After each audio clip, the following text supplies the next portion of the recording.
না, স্বচ্ছ তালিকা না হলে শেষ হবে না। সুপ্রিম কোর্ট বলেছে যেন তালিকাতে একজন বৈধ ভোটারের নাম বাদ না যায়। ইলেকশন কমিশন অনেক রকম গ্যাঁড়াকল করার চেষ্টা করেছে, ষড়যন্ত্র, এবং বিজেপির নির্দেশে তারা চেষ্টা করছে যে নাম বাদ দেওয়া। তাতেও তো দেখছি তাদের আশা আকাঙ্ক্ষা পূর্ণ হয়নি। 1.5 কোটি নাকি অনুপ্রবেশকারী আর রোহিঙ্গা এখানে আছে, সেটা শুভেন্দু বলেছিল প্রথম থেকে, আপনারাও শুনেছেন। একটা রোহিঙ্গা খুঁজে পাওয়া যায়নি, 150 অনুপ্রবেশকারী পাওয়া যায়নি। তো এখন দেখা যাবে ওরা কি করে।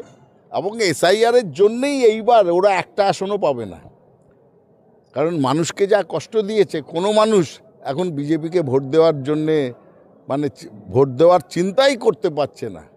তারা মনে করছে পরিবারের শত্রু, মানুষের শত্রু, গণতান্ত্রিক অধিকারের শত্রু হচ্ছে বিজেপি।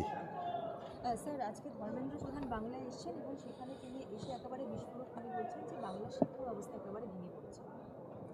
শুনুন, আমরা এইটাই ধর্মেন্দ্র প্রধানকে মনে করিয়ে দিই, সুপ্রিম কোর্টকে ইউজিসি বিলকে ক্যান্সেল করে দিতে হয়েছে। এমন একজন আমাদের শিক্ষামন্ত্রী, যে উচ্চশিক্ষা দেখে ইউজিসি, তারা এমন একটা কিছু করেছিল যে সুপ্রিম কোর্টকে বলতে হয়েছে স্বাধীন ভারতে, ধর্মনিরপেক্ষ ভারতে এই জিনিস চলে না, হটাও এটাকে।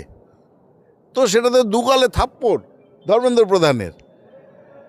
পশ্চিমবঙ্গের কেন সর্বশিক্ষা অভিযানের টাকা আটকে রেখেছেন তিনি? কার অধিকারে? সর্বশিক্ষা অভিযানের টাকা কি ধর্মেন্দ্র প্রধান বা নরেন্দ্র মোদীর পকেটের টাকা, না বাবার টাকা, করদাতাদের টাকা? সে টাকা কোন অধিকারে আটকে রেখেছেন?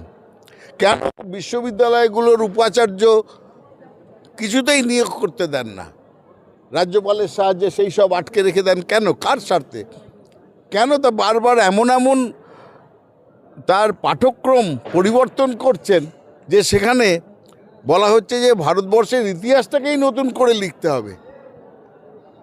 আমি জানি যে আরএসএস এবং বিজেপি তারা ভারতবর্ষের ইতিহাসকেই পাল্টে দিতে চান, এবং যারা স্বাধীনতা সংগ্রামে কোনো দিন অংশগ্রহণ করেননি সেই সব লোকজন, এই যে ধর্মেন্দ্র প্রধান এইসব বলে গেলেন, ধর্মেন্দ্র প্রধানের 14 পুরুষে কেউ আছে যে স্বাধীনতা সংগ্রামের জন্য বন্দে মাতরম বলেছে, গিয়ে একদিন জেল খেটেছে?